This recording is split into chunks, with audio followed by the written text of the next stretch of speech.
You guys are a hard act to follow. I just want to, before I start, I just want to get a raise of hands of in-house. I know this is in-house symposium, but just want to see how many in-house, okay? And then how many of you are product designers, like designing services and products in-house? Okay, so a fraction of that. So I'm a little bit of an oddball. I am a product designer at Amazon, working on devices like Fire TV, tablets, and Echo, and all the ambient computing devices we're putting out. I just want to start out talking about what it was like growing up a kid in Orlando, Florida, in a Chinese restaurant, which sort of formed my role, into product design. So I spent most of my afternoons and weekends at my parents' Chinese restaurant in Orlando, Florida. They immigrated to the US from China in the late 60s, and they did that audacious thing of trying to live out the American dream and open up their own small business, a restaurant. That's my mom, having a little drink. And it was here I learned how to pack takeout orders, to prep vegetables, to bus tables, and to hand fold wontons very poorly. But by the age of 15, I had worked every single post there was in the restaurant, from dishwasher to second line cook, again, very poorly. When I was working in front of the house, I got to interface with customers, and when they were very happy and when they were angry. Or I've also had customers talk to me very loudly and very slowly because they didn't think I understood English. But what was interesting is that I look back on that now, and I see the restaurant as a team, kind of like they're building product every day. And they're shipping, they deliver to customers, and they do it again the next day. And so I think that's why I'm sort of obsessed with the kind of work we do as in-house designers. We design and we build products and services for customers. And why maybe Amazon feels like it's a good home for me right now. So before joining Amazon, I was running my own design consultancy for 9 years, / startup. And really the most noticeable difference is that now I'm accountable not to my client or to my own business, but I'm accountable to the customer. And it feels really good to be back doing that. Now, Amazon employs over 350,000 people around the world.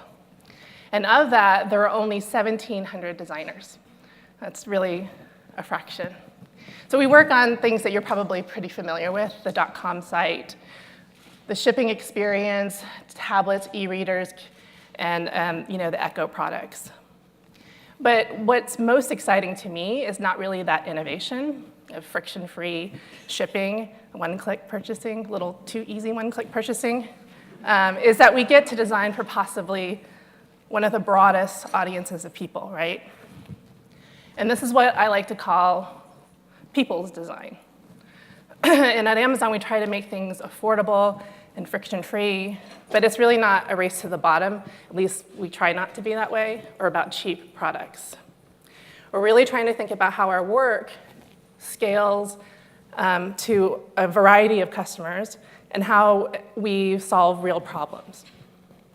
So as a team, we're really empowered to ask the questions within our own business groups and developers and even brand and marketing. Why are we building what we're building? Is it relevant? And what customer problem are we actually trying to solve? This is a big tenet at Amazon. We work backwards from the customer. We write press releases. We actually do like a fake ad before even a single line of code is written. And so this can be particularly challenging, especially in the world of tech, because in the world of tech, it always feels like, it doesn't always, but sometimes feels like technology is in search of a problem to go solve. So, we've had a lot of pretty big and famous failures at Amazon, but they have been really good lessons for the company and frankly for the industry. So to me, those lessons have really fueled the customer passion and makes the company more truth-seeking. So doing less social cohesion and process and more about seeking the truth. So if our goal is to design for people, we should understand people, right? Like really, really understand them in a deep way. Like, what are their motivations, their pain points, their goals? But the way we are set up, some of us are set up, it's going to make things really challenging. So let's take a step back. So the top 10% of the US market cap is made up of these companies. Oh, something's happening with my fonts there. It's a lot of billions in there. But market cap, if you don't know what it is, I'm gonna really simplify it because I'm not a very financial technical person, but it's typically used by investors to sort of get an overall value of a company, right? So there they are, Apple, Google, Microsoft, Facebook, and Amazon. Billions and billions. And where are their headquarters located? On the West Coast, in 2 states, Washington and California. Wow. So that makes me think, how many designers are actually in the tech sector? Cool. So quite a bit. And I'd actually argue that probably some of you who don't think you're in the tech sector are probably going to be there pretty soon. But these are the actual headquarters of these companies, starting with Apple, Google, Microsoft, Amazon. So they kind of look the same too, right? Organizationally, what do our teams look like at these places? I don't know how the Trump slide this picture got in there. I think I was watching CNN. I just got really angry and threw it in there. But when I sort of observe our design community, we attended the same schools. We probably have similar career paths. We're roughly the same age, although I'm pretty sure I'm older than all of you. And I would probably guess that we have, based on my observation, similar political leanings. So we're kind of like a tribe. Experts who study sort of the psychology of teams, they find that when people share values and traits and interests, that shuts down innovation and it shuts down open thinking. We're seeing a lot of that today all around America. And I worry that we're kind of part of the problem. So what can happen when you take those internal voices in that tribe and you let that drive your product decisions? What will that look like? I'm gonna pick on Amazon first. Does anyone remember this product? It was a Fire phone. It was a 3D phone. Had cool 3D, is it working? Lock screens. Now it's cool, and there was some utility in it, but not sure that it was actually solving a customer need. How about this one? Did anyone own any Google Glass? One super nerd, right in the middle. So did I. How about this one? Remember this one? I used this all through design school. So how do you solve for that? Well, the easy and overly deceptively simple answer is with empathy, right? And with empathy, you can't just have empathy, you gotta do something with it and be accountable and responsible. I wanna share a method that Frog Design, I'm sure it's a global design firm, they use this new method called radical empathy method, where designers listen to stories of customers or people's experiences and they internalize what they heard and then they tell it back in first person. Pretty powerful. Let's just take a look at that.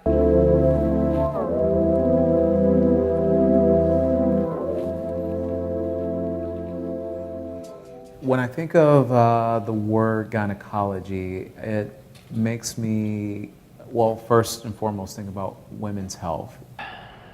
An old-fashioned, like, black and white movie of a woman laying down on some sort of medical chair. Something that I've never had to do, so I don't know. I don't know what it is. Yeah. Whoa.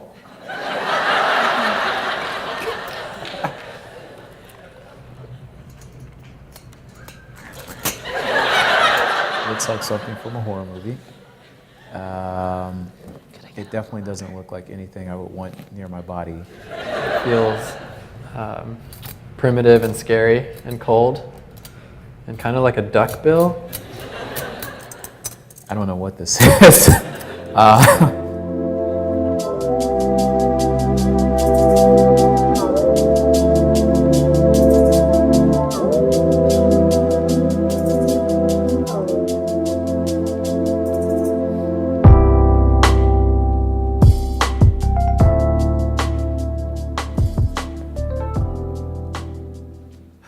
So I'm waiting in the lobby of the doctor's office. I'm here to see the gynecologist. And I know what's about to come, but it doesn't change the fact that I feel tense. I start to undress awkwardly, putting all my clothes on a chair.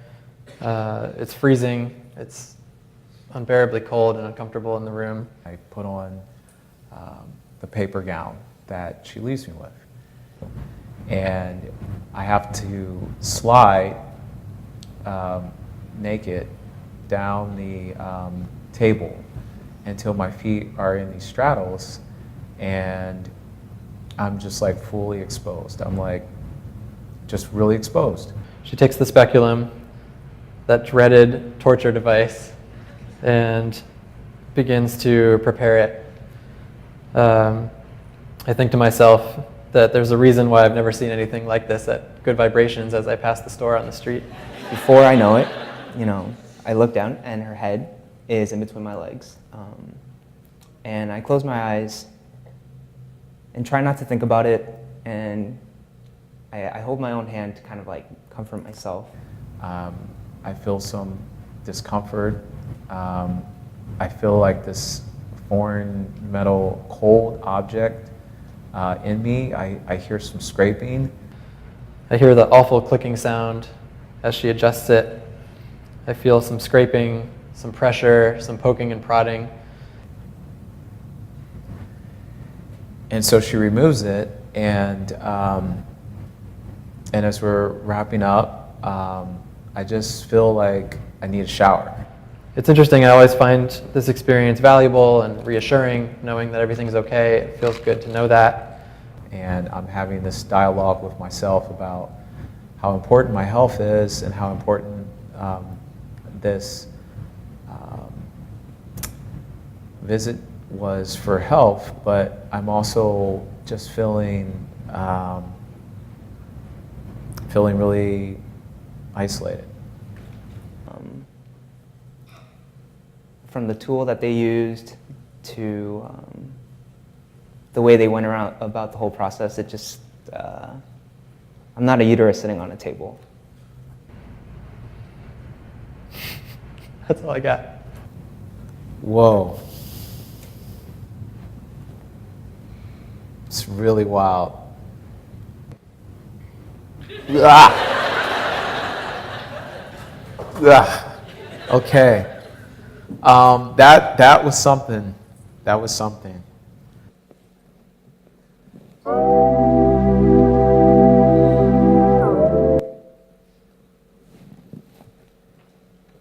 How many people, men and women, do not know what a speculum is? Now, or you didn't know before you saw this? Oh, surprisingly very well informed on vaginas in this room. Anyway, I thought that was pretty great. I thought it was awesome. Like, those guys didn't even know what a PAP was. They weren't in the room with the women who were having the exams, but they seemed pretty moved by the end when they were telling those stories. And I think this builds understanding, awareness, and empathy directly into the design process for designing women's healthcare. And this project, you can find out more. It's called yonacare.com, Y-O-N-A.